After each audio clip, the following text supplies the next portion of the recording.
બોલો સ્વામિનારાયણ ભગવાનની. એટલે બહુ ટાઢું છે. હે બોલો લક્ષ્મીનારાયણ દેવની.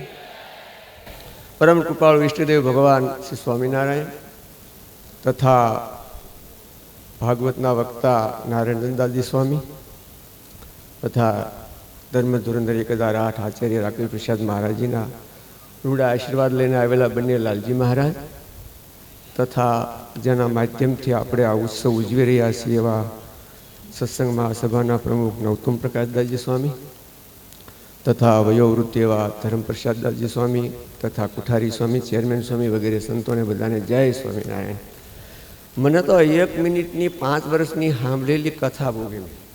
5 વર્ષની ઉંમરે જે કથા સાંભળી 1 મિનિટની એ કથા મેં સાંભળી એટલે અમને આનંદ આવ્યો કે 5 વર્ષની ઉંમરે કેવી કથા થાય એ જેને યાદ હોય.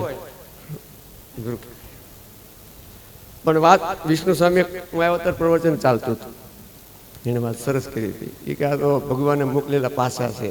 જ્યારે દવાખાને મેં આવ્યા ત્યારે તૈયાર થઈને બેઠા હતા. એ તો નવતુમ સ્વામી હતી કે હું તો તૈયાર છું ભગવાન તેડવા આવે એટલે. એ કે મને કશી જ તકલીફ નથી કાંઈ. અત્યારે ભગવાન લઈ જાય મને તોય વાંધો નથી. ભગવાને સાંભળ્યું છે ખરેખર, આને ન લઈ જવાય. તો બહુ મજા આવે છે વાલા ભક્તો. બીજી એક વાત એવી સરસ છે કે આપણે આ સંસારમાં બધી પ્રકારની બહુ વસ્તુ હોય, એમાં એક વ્યક્તિ વિચારધારા એવી ધરાવે છે કે અનંત પ્રકારનું વિવિધતા લાઈવ કરવી. એક વિચારધારા એવી છે કે ઓરિજિનલ હોય પરંપરાનું છે એ જાળવી રાખવું.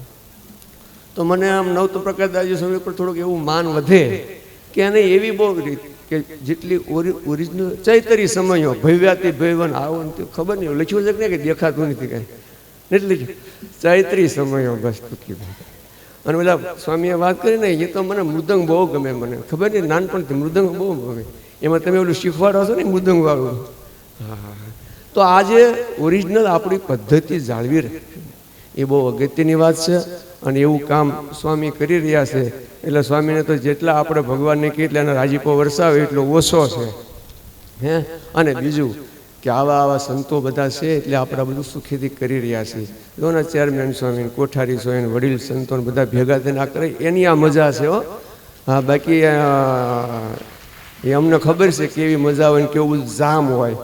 હા, બધું જામ થઈ ગયું હોય, હસવું હોય ને તો હસાય નહીં. હા, એટલી પણ છતાંય ભગવાનની આપણા પર બહુ કૃપા છે.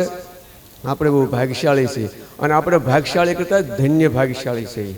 હે કે આપણને જે વસ્તુ મળી છે એ દુનિયામાં કોઈને નથી મળે. હું તમે જ્યાં બેઠા છીએ, જ્યાં ફર્યા છીએ, જ્યાં અનંતકોટી બ્રહ્માંડનો માલિક વિચર્યો છે, ત્યાર પછીના નંદ સંતો, મોટા મોટા સંતો, ભજનાનંદી બધા જે પૃથ્વી પર ફર્યા છે ત્યાં બેસીને આપણે કથા વાર્તા સાંભળીએ છીએ. આપણા મોટા ભાગ છે. માટે હૃદયમાં કોઈ દી ખાલીપો અનુભવવો નહીં.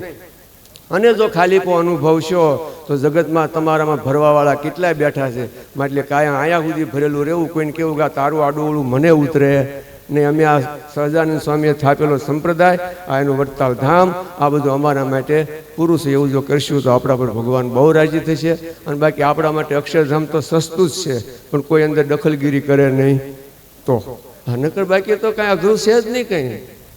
તો વાલા ભક્તો, ભગવાનના ચરણોમાં એ જ પ્રાર્થના કરીએ કે મહારાજ આપણને આ સુખ છે કાયમ માટે વધારે આપતા રહે. જય સ્વામી.